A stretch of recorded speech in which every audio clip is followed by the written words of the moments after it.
أشهد أن لا إله إلا الله وحده لا شريك له وأشهد أن محمدا عبده ورسوله أما بعد فأعوذ بالله من الشيطان الرجيم بسم الله الرحمن الرحيم الحمد لله رب العالمين الرحمن الرحيم مالك يوم الدين إياك نعبد وإياك نستعين اهدنا الصراط المستقيم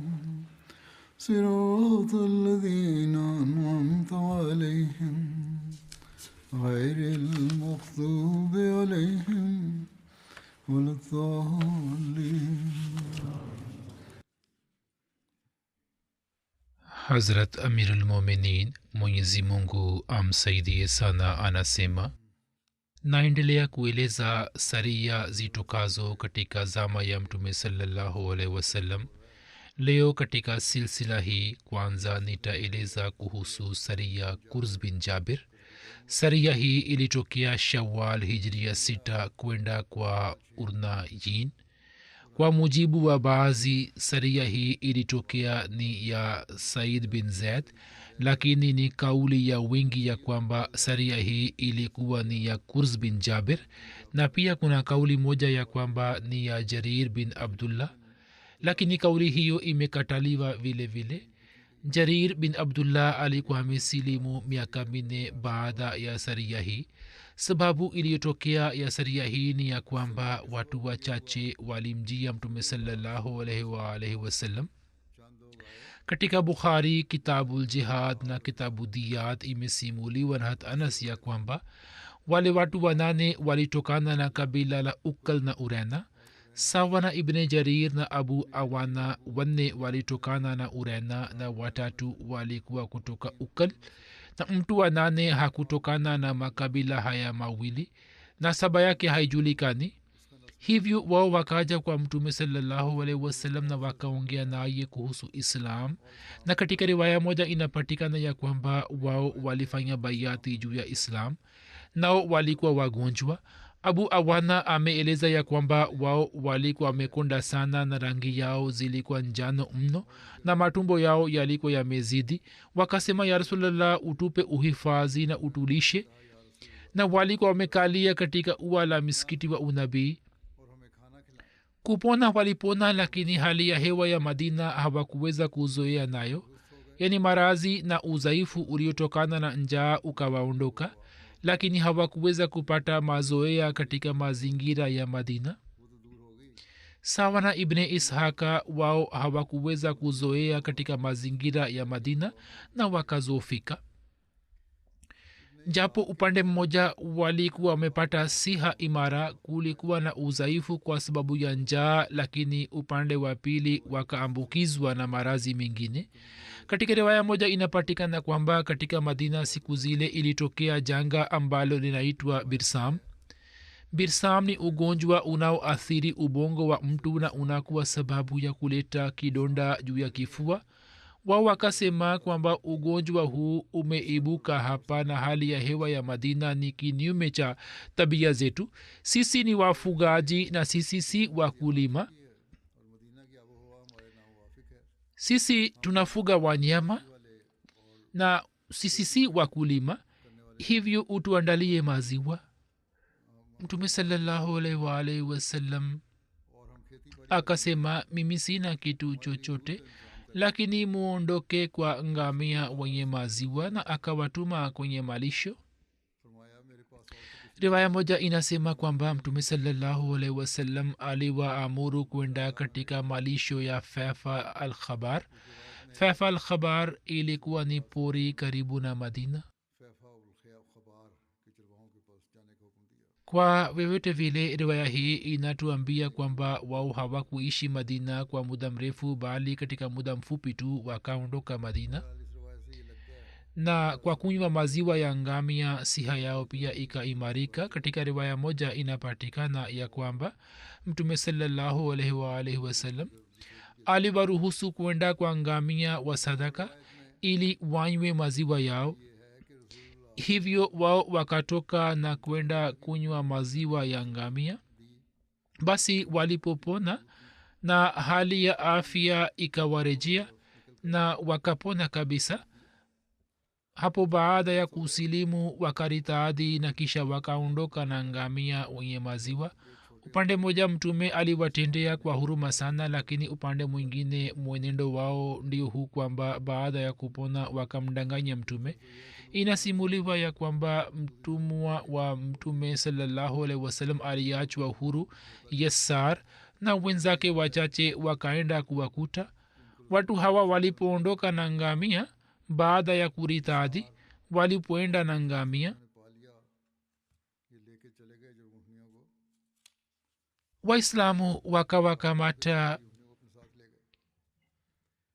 waislamu wakawakamata, lakini wao wakapigana na waislamu hadi wakakata mikono na miguu ya Yassar na wakachoma miiba kwenye ulimi na macho yake hadi yeye akafa. Watu hawa waliokuwa wamekuja kwa mtume kisha wakapora ngamia za waislamu na kuondoka nao, wakapigana na waislamu yani waliokuwa wachungaji wao, wakawaua. Kisha wao wakaelekea kwa wachungaji, kwanza wakamua Yassar, kisha wakaelekea kwa wachungaji wengine na wakawaua. Mtu mmoja akaja kwa mtume sallallahu alaihi wa alihi wasallam na akasema kwamba wao wamemua mwenzangu. Mmoja wao alikuwa amenusurika, yeye akaja kwa mtume sallallahu alaihi wasallam na akasema kwamba wao wameondoka na ngamia wetu.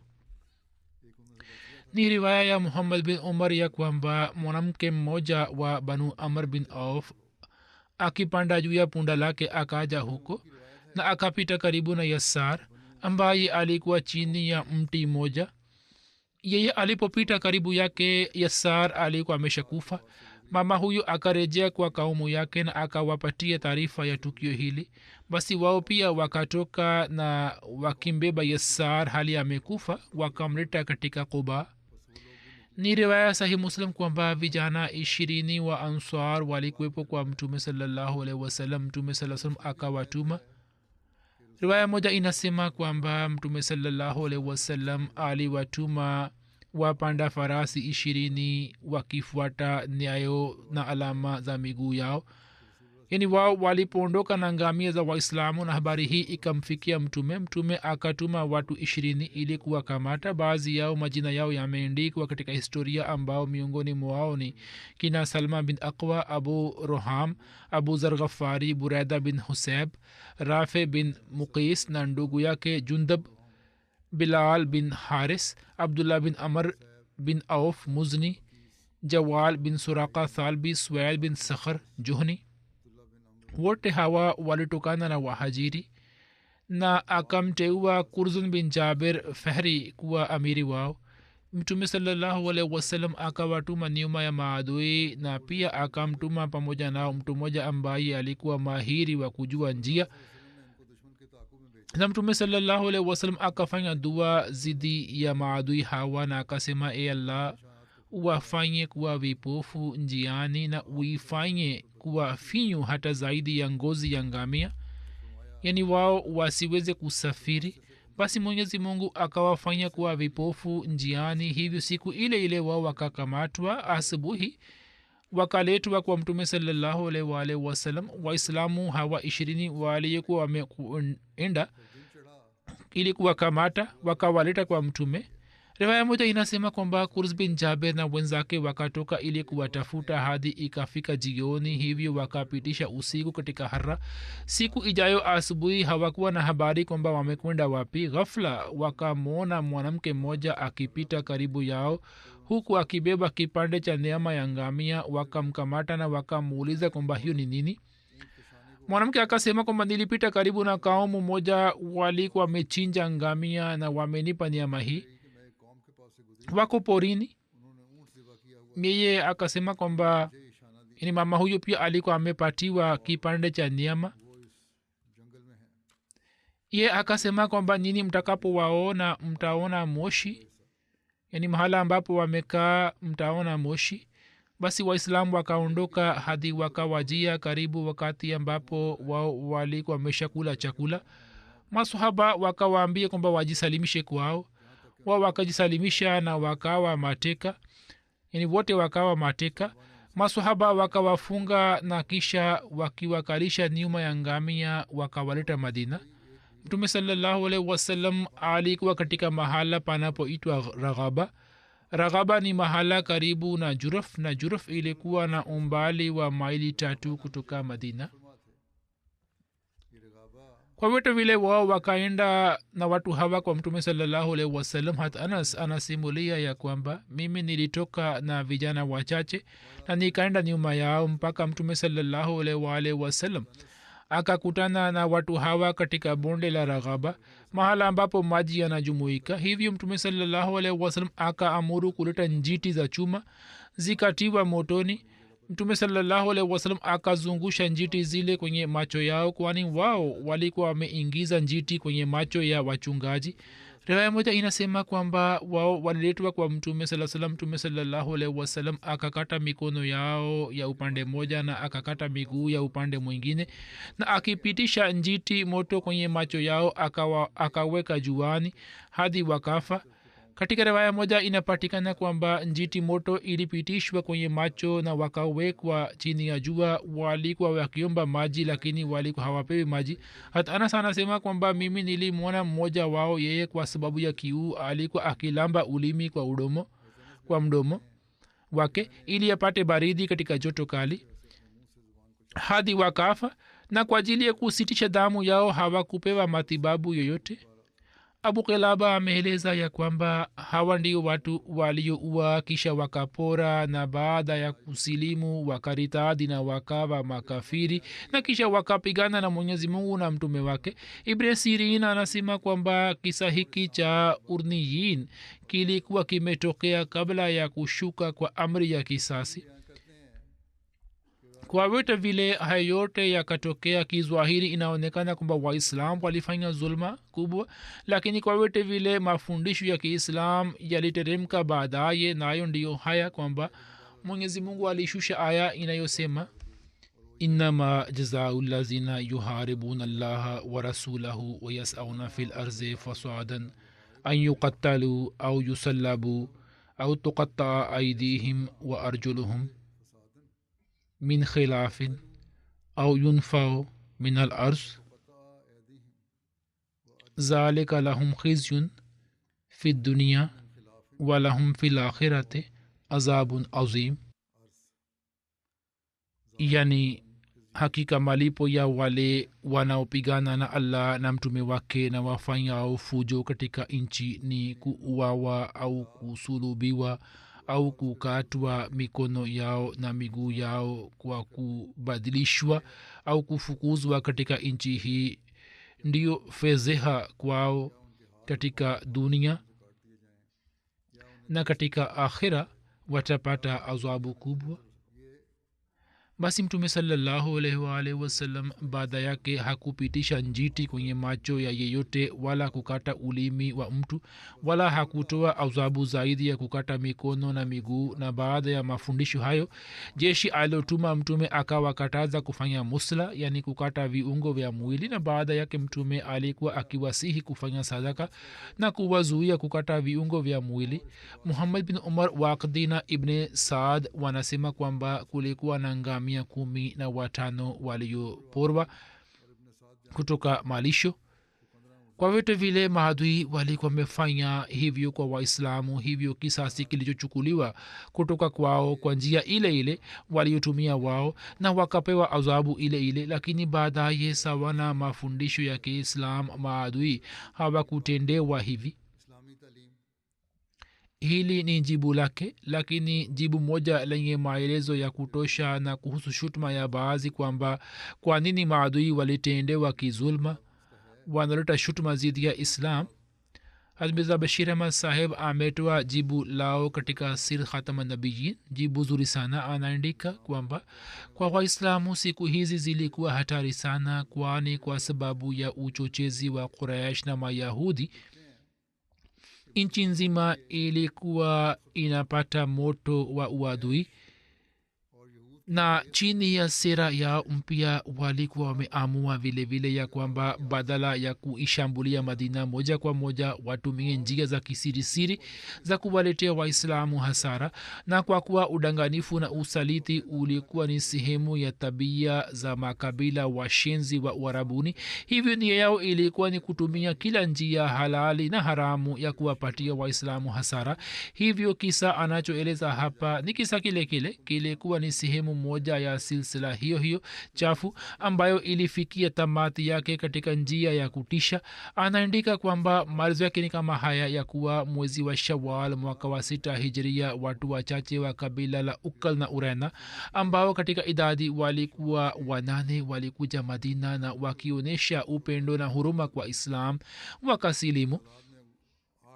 baada ya kuishi kwa muda katika Madina wakapata maradhi ya tumbo na kadhalik.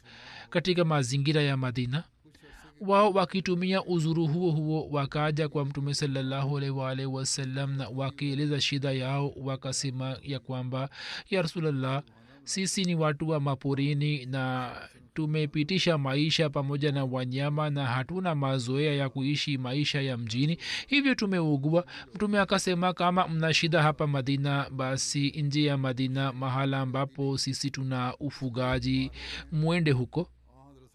Mtume aliwakarimu na kuwahurumia sana, na mwendelee kunywa maziwa ya ngamia, mtapona kwa kuishi huko kwenye mahala pazuri.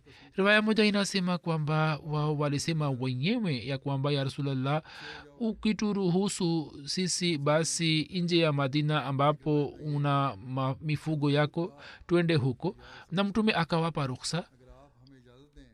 wao wakipata ruksa ya Mtume sallallahu alaihi wasallam wakaenda nje ya Madina kwenye malisho ambapo waislam walikuwa wanafunga ngamia. watu hawa wenye bahati mbaya walipokalia huko na kuona hali halisi na wakapata kujua hali zote, na kwa kuishi katika mazingira safi na kunywa maziwa ya ngamia wakanenepa sana. siku moja ghafla wakiwashambulia wachungaji wa ngamia wakawaua kwa ukatili sana, kiasi kwamba kwanza wakawachinja kama wanyama wanavyochinjwa, kisha wakachoma miiba mikali ya jangwani kwenye ndimi zao, ili wakitoa sauti mdomoni au kwa sababu ya kiu wakitetemeka miiba hii iongeze maumivu yao.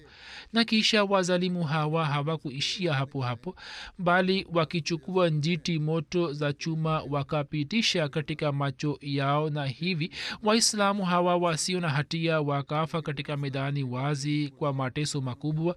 mmoja wao alikuwa ni mtumishi wa Mtume ambaye jina lake lilikuwa Yasar, ambaye kazi yake ilikuwa ni kuchunga ngamia za Mtume sallallahu alaihi wasallam. washenzi hawa walipowaua waislamu kwa ukatili huo, kisha wakikusanya ngamia wote wakaondoka nao. mtu mmoja alifikisha habari hii kwa Mtume ambaye kwa bahati nzuri alikuwa amenusurika kifo. hapo Mtume sallallahu alaihi wasallam akatayarisha kundi la maswahaba 20 na akawapeleka nyuma yao. na japo watu hawa yani maadui hawa walikuwa wamekusha safiri kiasi, lakini ni fadhili ya Mungu, ni mpango wa Mungu kwamba waislamu wakaenda kuwasaka na kuwakamata, na kisha wakifunga na kamba wakawaleta Madina. wakati ule amri hizi zilikuwa hazikuteremka juu ya Mtume sallallahu alaihi wasallam kwamba mtu fulani akitenda kitendo cha namna hicho atendewe vipi. hivyo Mtume sallallahu alaihi wasallam chini ya usuli ya zamani, yani maadamu amri mpya haishuki katika Islam, njia ya watu wa ahle kitab ifuatwe sawa na sheria kimuswi. alitoa amri kwamba kama vile wazalimu hawa walivyowatendea wachungaji wa islamu, basi kama kisasi watu hawa pia watendewe.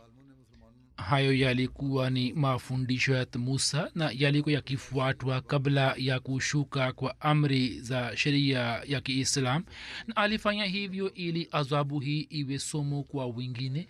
hivyo pamoja na mabadiliko madogo katika njia ile ile, watu hawa waliuawa katika medani ya wazi nje ya Madina, lakini kwa ajili ya islam mungu alikuwa amepanga mafundisho mengine. hivyo katika siku za usoni adhabu ya kukata viungo ilikatazwa, na mwenyezi mungu alisema kwamba mtu anayeuawa mwili wake usikatwe vipande vipande au viungo vya mwili wake visikatwe na kadhalika.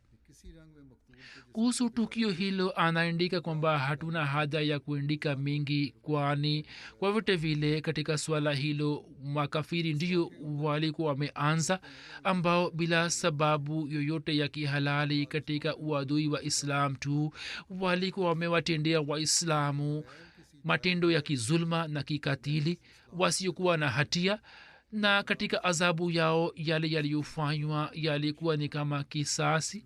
yani adhabu ambayo maadui walitolewa ilikuwa ni kisasi, na katika hali hii na ilifanywa katika hali ambapo zidi ya islam nchi nzima ilikuwa imepata moto wa uadui, na kisha hukumu hii ilikuwa imefanywa sawa na sheria ya kimusa. lakini hata hivyo islam haikuendeleza, na katika siku za usoni ikawakataza kufanya hivyo. katika hali hii mtu mwenye akili hawezi kuleta shutuma juu yake. wakati huu ikumbukwe ya kwamba watu hawa walikuwa wamekuja madina kwa nia mbaya, na aghlabu walikuwa wamefundishwa na kabila lao ili kwa kuishi kwa waislamu wawapatie madhara, na yawezekana kwamba nia yao ilikuwa ni mbaya zidi ya mtume sallallahu alaihi wasallam. lakini kwa kuishi katika madina waliposhindwa kupata nafasi, wakaamulia kwamba watoke nje ya madina na wachukue hatua zidi ya waislamu. nia yao inapata kujulikana kutoka kitendo hicho ya kwamba namna walivyowatendea wachungaji waislamu. matendo hayo hayakuwa ya majambazi au wanaopora, bali ndani yake kulikuwa na rangi ya uadui. kama mwanzoni walikuwa mesilimu kwa moyo safi, na baadaye kwa kuona ngamia ni yao ilikuwa imebadilika, basi wangekimbia na ngamia, na kama mchungaji angewazuia wao wangemua na wangeondoka. lakini namna walivyowaua wachungaji wa islamu na kwa kujitia kwenye hatari wakawaua kwa ukatili sana, yani baada ya kuwaua wakaendelea kubaki pale kwa muda na wakawapatia adhabu kali. kitendo hicho kinadhihirisha wazi kwamba hiyo haikuwa natija ya tamaa fulani, bali ndani ya kulikuwa na uadui na ilikuwa natija ya kiniongo na ubaguzi. na katika jibu la matendo yao yenye zulma yale aliyofanya mtume sallallahu alaihi wasallam yalikuwa ni kama kisasi, na ilifanywa kabla ya kushuka kwa amri ya islam sawa na sheria ya musa. lakini baadaye amri za islam zilishuka na adhabu ya namna hiyo ilikatazwa. hivyo ni maneno ya bukhari kwamba anna nabia sallallahu alaihi wasallam baada zalika kana yahusu ala sadakati wa yanha anil musla, yani baada ya tukio hilo mtume sallallahu alaihi wasallam alikuwa akiwasihi kufanya hisani na kuwatendea kwa wema, na kwenye kila hali alikuwa akiwakataza kukata viungo vya miili ya maadui. baadhi ya wahakiki wa kimagharibi ambao mmoja wao ni mior saheb wakieleza hali ya tukio hilo kama ilivyo kawaida yao, wameleta shutuma kwamba namna majambazi hawa walivyouawa kitendo hicho kilikuwa ni cha zulma na kikatili. lakini tukiangalia hali zote mbele yetu tutafakari, islam haina hatia ndani yake, kwani hukumu hiyo haikuwa ya kiislam bali ilikuwa ni hat musa ambaye masih nasri hakusitisha sheria yake bali akaiendeleza. lakini kama wenye kuleta shutma wanaona kauli ya masihi kwamba ukipigwa juu ya shavu moja umpatie shavu jingine, na mtu akitaka shati lako umpatie kanzu yako, na mtu akitaka kukupeleka maili moja uende naye maili mbili, bila shaka watu hawa wana haki ya kuleta shutma hii. Lakini ni swali kwamba mafundisho hayo je yanaweza kufuatwa mbele ya mtu mwenye akili? Na je hadi leo katika miaka 2000 iliyopita mwanamume masihi au mwanamke mkristo au serikali ya kikristo wamefuata mafundisho hayo? bila shaka ni mafundisho mazuri ili kuwaambia watu juu ya mimbari, lakini katika dunia ya matendo mafundisho hayo hayana uzito vovote, na mtu mwenye akili hawezi kuwa tayari kufuata mafundisho hayo. katika hali hiyo kuleta shutuma dhidi ya waislamu ni kama uthibitisho wa ujinga wao. ndio kwa kuweka mbele yenu mafundisho ya musa muone, ambaye kinyume cha masihi alikuwa mwenye kunda kanuni mkweli na alikuwa anaelewa uhakika wa kanuni, au si kauli ya wakristo, bali muangalie hali halisi chini ya mwanga wa matendo yao. hapo uhakika unakuwa wazi kwamba katika medani ya matendo hakuna dini inayoweza kushinda islam, kwani islam inayosema ndiyo inayofanya, na islam haina rangi mbili, na kauli zake na amali zake zimesimama juu ya daraja kubwa sana kwamba mtu mwenye akili asiye na bughza hawezi kuleta shutuma zidi yake, bali anazisifu kutoka moyo wake. islam haisemi kama inavyosema sheria ya musa kwamba muchukue kisasi kwenye kila hali na bila kutofautisha muendelee kuchukua kisasi, wala haisemi kama inavyosema mafundisho ya masihi kwamba katika hali yote msitoe adhabu, bali mkosefu akitenda kosa sasa kwa kumsaidia muimarishe zaidi, yani kuto kumpatia adhabu, bali islam ikiacha njia za ifrat na tafrid inatoa mafundisho ya katikati ambayo ni msingi wa kustawisha amani katika dunia, ambayo ni wajazao sayyatin sayyatun misluha faman afa wa aslaha fa ajruhu alallah, yani adhabu ya kila ubaya inatakiwa kuwa sawa na hali yake. lakini kama hali zipatikane kwamba katika kumsamehe au kumhurumia mtu awe na matumaini kwamba ye atajirekebisha, hapo ni kumsamehe au kumhurumia ni bora zaidi, na mtu huyo atapata malipo mema kwa mungu. hayo ni mafundisho ambayo islam imetoa, na mtu mwenye akili hawezi kukataa jambo hili kwamba haya ni mafundisho mazuri kabisa, ambayo katika mafundisho hayo mahitaji yote ya kibinadamu yamezingatiwa. na katika hali ya adhabu islam imeweka mipaka kwamba isipite mipaka, na matendo ya kikatili ya musra, yani kukata viungo, islam imefunga mlango huo. na kinyume chake wakristo japo wakiwa na mafundisho hayo ya hatmasi, namna walivyoendelea kuwatendea maadui wao na wameendelea kutenda matendo katika vita na wanaendelea kutenda, ni ukurasa ulio wazi wa historia ya ulimwengu ambayo hakuna haja ya kurejea, yani hakuna kitendo ambacho hawafanyi. sasa nitaeleza ghazwa nyingine inaitwa ghazwa zikart.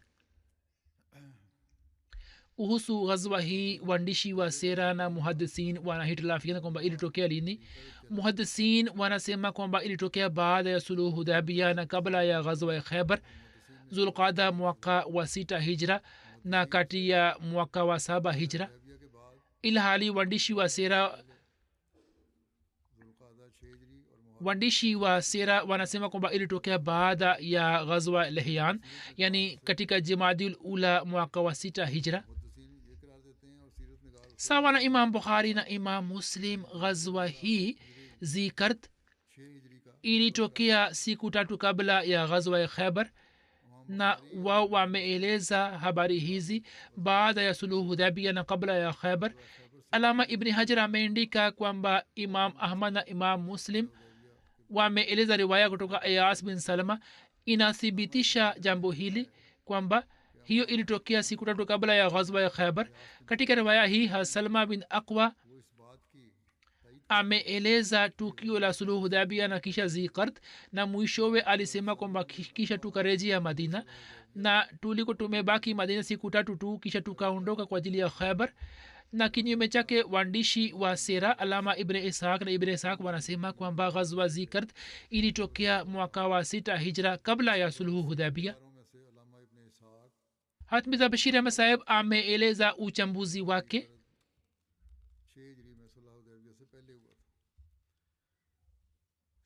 yani hakueleza maelezo yote lakini katika kitabu chake anwani alizoziandika humo ameandika kwamba ghazwa zikard ilitokea kabla ya ghazwa ya khaybar mwezi wa muharram mwaka wa 7 hijria. ghazwa zikard pia inaitwa ghazwa ghaba kwani ngamia za mtume sallallahu alaihi wasallam walikuwa wanakula nyasi huko na ghaba ilikuwa ni medani upande wa siria ikiwa na umbali wa maili 4 kutoka madina nyuma ya mlima wa uhud na hiyo inaitwa ghazwa zikard kwani uyana bin hisan ambaye alikuwa ameshambulia ngamia za mtume saa salam na alikuwa ameondoka nao na mtume alikuwa amemfuata hadi zikard. zikard ni chemchem moja ikiwa na umbali wa maili 12 kutoka madina. maelezo kama haya kwamba ngamia 20 wa mtume saa salam wenye kutoa maziwa na kulikuwa na ngamia wengine ambao walikuwa wanafugwa katika malisho ya bezwa kwenye njia itokayo madina kwenda khaibari. ukame ulitokea huko wao wakapelekwa ghaba. mchungaji mmoja wakati wa magharibi alikuwa anakamua maziwa na kuleta kwa mtume sallallahu alaihi wasallam. uyana bin hisan fazari pamwe na wapanda farasi 40 wa banu ghatfan akawashambulia na akaondoka na ngamia. kwa mujibu wa riwaya moja kiongozi wao alikuwa mwana wa uyana abdurrahman na uyana alibaki nyuma ili kumsaidia.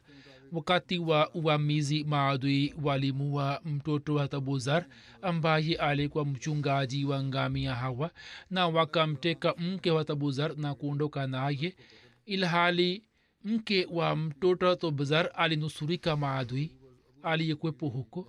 uyana bin hisan alikuwa nani kwenye utambulisho wake imeandikwa kwamba uyana wakati wa ghazwa ya ahzab alikuwa kiongozi wa kabila banu fazara. wakati wa ghazwa ya ahzab majeshi matatu ya makafiri pamoja na banu quraiza walipoamua kuishambulia madina. kiongozi wa jeshi moja alikuwa uyana. uyana bin hisan alikubali islam baada ya ushindi wa makka.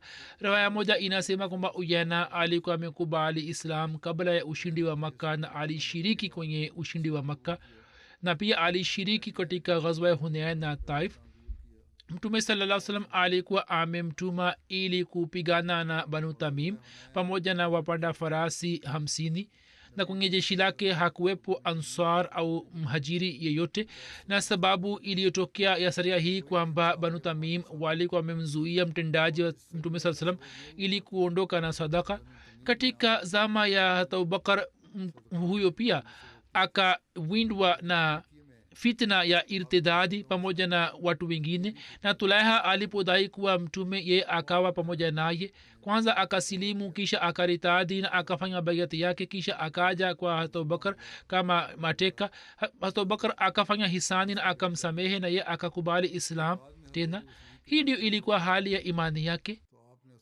riwaya moja inasema kwamba mtume sallallahu alaihi wasallam alikuwa amemzuia hata badr ghafari kwenda ghaba, lakini pamoja na tahadhari hii ya mtume saa salam hata badr ghafari akaenda ghaba.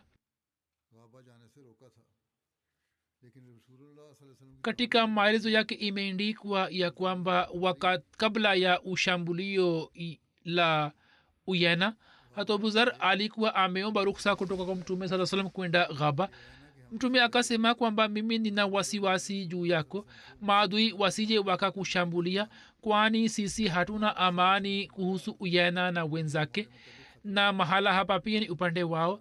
abuzar akasisitiza na mtume akasema kwamba mimi nina wasiwasi kwamba mtoto wako atauawa na mke wako atatekwa na wewe utakuja ukiegemea fimbo moja.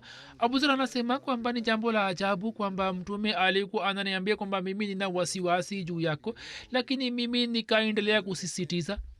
kisha wallahi hiyo ilitokea kama mtume alikuwa amesema. nilikuwa nyumbani na ngamia wa mtume saa salam walikuwa wameletwa katika malisho na walikuwa wamenyweshwa maji na chakula na walikuwa wamekamuliwa tayari. kisha tukalala. wakati wa usiku yana pamoja na watu 40 akawashambulia, na yeye alipotoa sauti mtoto wangu akatoka nje na wao wakamua. kuhusiana na hilo kuna habari kwamba salma bin akwa alienda kuwasaka maadui. katika bukhari inapatikana kwamba salma bin akwa anasimulia kwamba mimi kabla ya azana ya alfajiri nikatoka nje. ngamia wa mtume saa salam walikuwa katika eneo la zikart. pamoja na salma alikuwepo mtumwa wa mtume saa salam Rabah. salma anasema kwamba nikakutana na kijana wa abdurrahman bin auf. ye akasema kwamba ngamia wa mtume saa salam wameporwa. nikasema kwamba nani amewapora? ye akasema kwamba watu wa Ghatfan. ye akasema yani salma akasema kwamba nikatoa sauti mara 3 nikasema ya sabaha. maneno hayo yanatamkwa wakati wa hatari. yani mimi nikawasikilizisha wale waliko katika madina ili ujumbe wangu uwafikie. sauti yake ilikuwa kubwa sana na Rabaa nikamtuma ili kumpasha mtume saa salam habari. kisha nikaenda mbele na nikaenda kukutana na washambuliaji hawa. wao walikuwa wananywesha maji. mimi nikaanza kupigana nao kwa mishale na mimi nilikuwa mahiri wa kurusha mishale. mimi nilikuwa nasema kwamba mimi ni ibni akwa na leo ni siku ya maangamio ya watu hawa. akatoka nje akiwa peke yake. nilikuwa nasoma kwa sauti ya juu. nilipokuwa kwenye miti nilikuwa na washambulia kwa mishale, na katika mapango nilikuwa napanda juu ya mlima na kuwarushia mawe, na nikachukua ngamia wote kutoka kwao. katika sahihi muslim haya ni maneno kwamba nikaendelea kuwasaka mpaka mwenyezi mungu kwa fadhili ya allah nikachukua ngamia wote kutoka kwao, na pia nikanyanganya shuka 30 ambao walikuwa wametupa chini ili kupunguza mzigo wao. walipokuwa wanatupa kitu fulani nilikuwa naweka alama juu yake ili mtume sasa na maswahaba watambue, na nikaendelea kuwasaka, nikaendelea kuwarushia mishale. akaendelea kupigana nao akiwa peke yake. katika vitabu vya historia na sera imeandikwa ya kwamba ngamia wote walikuwa hawakurudishwa na maadui walikuwa wamefanikiwa kuondoka na baadhi ya ngamia. na upande wa pili mtume saa salam alipopata taarifa ya tukio hilo na tangazo lilitangazwa katika madina kwamba ni hatari, hivyo mnadi akatangaza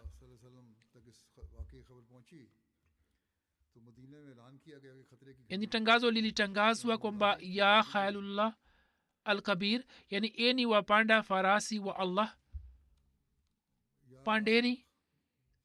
wakati ule ule wapanda farasi wakaanza kujumuika kwa mtume. kwanza kabisa tabigdad akaja kwake, kisha abad bin bishr, saad bin zaid, usaid bin huzair, ukasha, muhriz bin nazla, abu qatada na abu ayash pia wakafika kwa mtume sallallahu alaihi wasallam.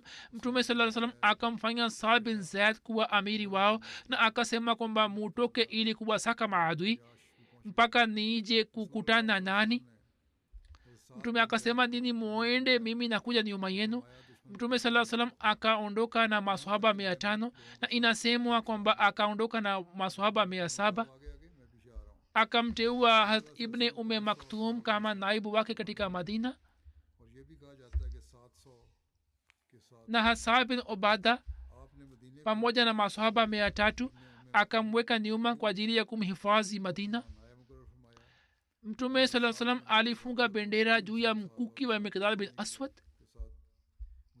katika safari hii tukio moja lilitokea. ibn ishaq anasema kwamba mtume sallallahu alaihi wasallam alisema, abu ayash, je, wewe humpati mtu farasi ambaye ni mpanda farasi mbora zaidi kuliko wewe ili aende kukutana na maadui? abu ayash akasema kwamba ewe mtume wa allah, mimi ni mpanda farasi mbora. anasema kwamba mimi nikasema na kisha nikamsukuma farasi, lakini muda si muda ye akaniangusha juu ya ardhi. nikashikwa na butwa kwamba mtume alikuwa anasema kwamba umpatie mtu aliye mbora kuliko wewe, na nilikuwa nasema kwamba mimi ni mbora kuliko wengine. kisha mtume saa salam farasi hii abu ayash akampatia hat muaz bin mais. hasalma aliyekuwa anawasaka maadui anasimulia kwamba asubuhi ilipotokea uyana akaja kuwasaidia. hiyo inaonyesha kwamba uyana mwenyewe alikuwepo, alikuwa kwenye pango finyu. anasema mimi nikapanda juu ya mlima. uyana akasema huyu ni nani? wenzake wa uyana wakasema kwamba tangu muda ule hadi saizi tupo kwenye shida, huyu anatusaka na anatushambulia kwa mishale na anaatisha wanyama wake, amenyanganya vitu vyetu vyote. uyana akasema kwamba kama huyu asingekuwa na imani kwamba nyuma yake kuna watu, angewaacheni. alikuwa mrevu, akasema kwamba kwa yakini nyuma yake kuna jeshi, hivyo mwende watu wachache kwake.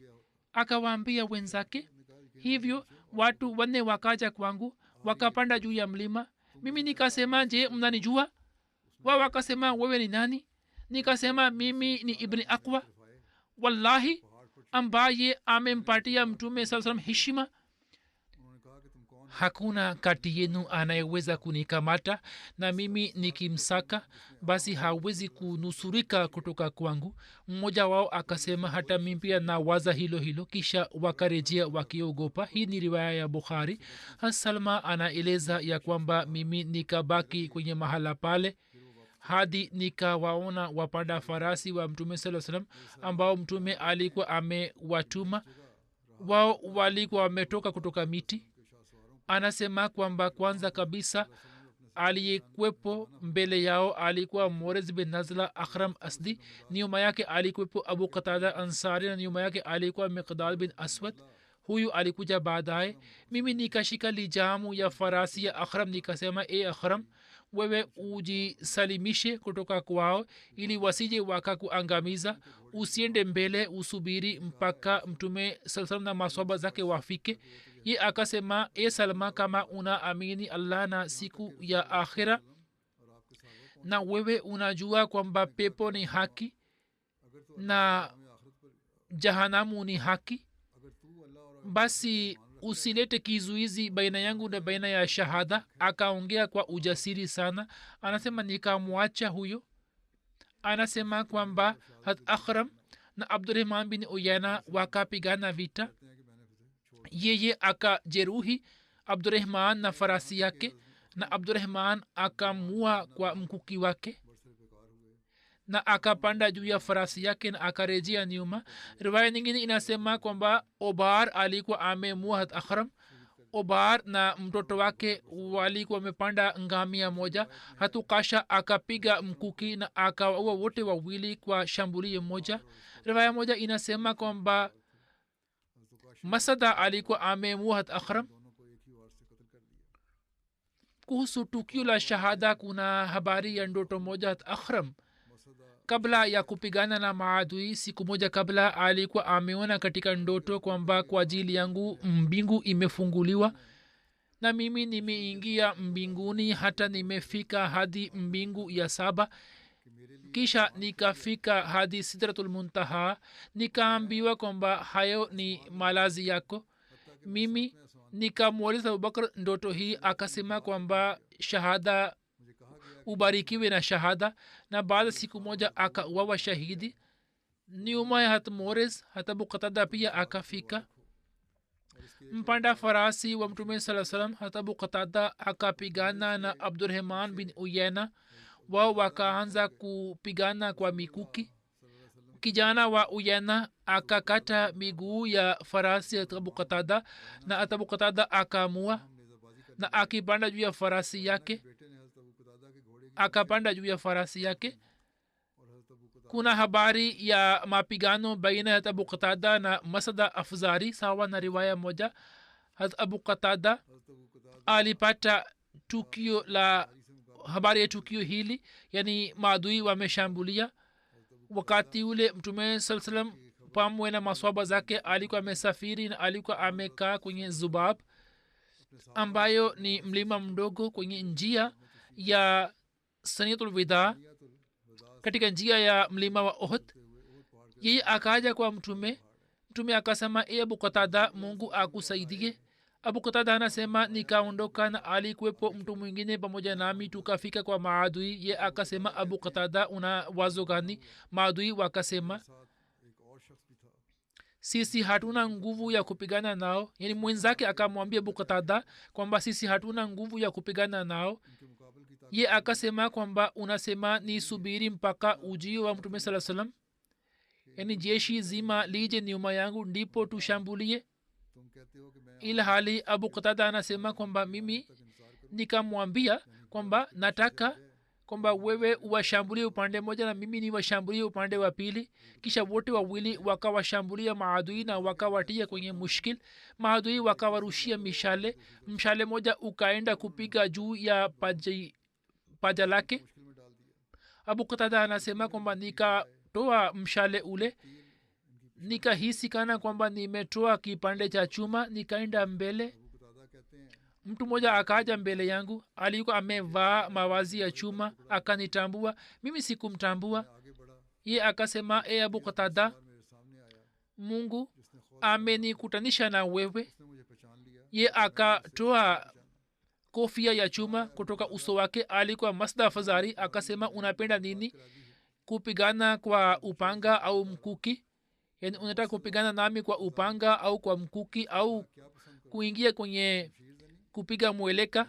akasema, ni juu yako tu. akasema, basi njoo tupigane kwenye kupiga mweleka. ye akashuka kutoka kipando chake, mimi nikashuka chini, nikafunga farasi na mti moja, nikaweka silaha pale pale. ye pia akafanya hivyo. kisha tukaanza kupigana na mungu akanijalia ushindi juu yake.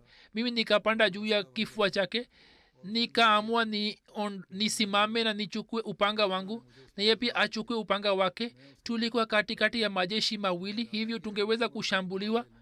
kitu kimoja kikaja kugonga kichwa changu, tukafika hadi silaha za masada. mimi nikachukua upanga wake. alipoona kwamba upanga nimechukua, akasema kwamba, e abu qatada, nijali kidogo. nikasema kwamba hapana, sasa uone mwisho wako ni jahannam. kisha mimi nikaamua na nikamfunika kwenye shuka yangu, kisha nikavaa mavazi yake na nikachukua silaha zake, nikapanda juu ya farasi yake. kwani tulipokuwa tukipigana, farasi yangu alikuwa amekimbia upande wa maadui na wao walikuwa wamekata miguu yake. nikaenda mbele, nikaenda kumshambulia mpwa wa masada.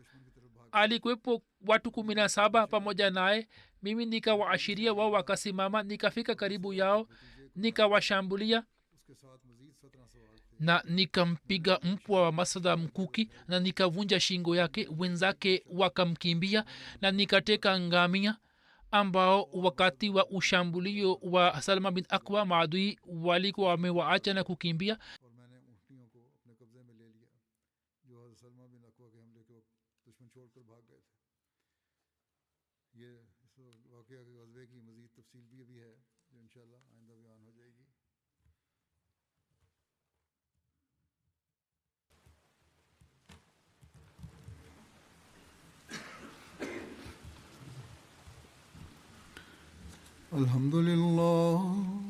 الحمد لله نحمده ونستعينه ونستغفره ونؤمن به ونتوكل عليه ونعوذ بالله من شرور أنفسنا ومن سيئات أعمالنا. من يهده الله فلا مضل له ومن يضلل فلا هادي له ونشهد أن لا إله إلا الله ونشهد أن محمدا عبده ورسوله عباد الله رحمكم الله إن الله يأمر بالعدل والإحسان وإيتاء ذي القربى وينهى عن الفحشاء والمنكر والبغي يعظكم لعلكم تذكرون اذكروا الله يذكركم وادعوه يستجب لكم ولذكر الله أكبر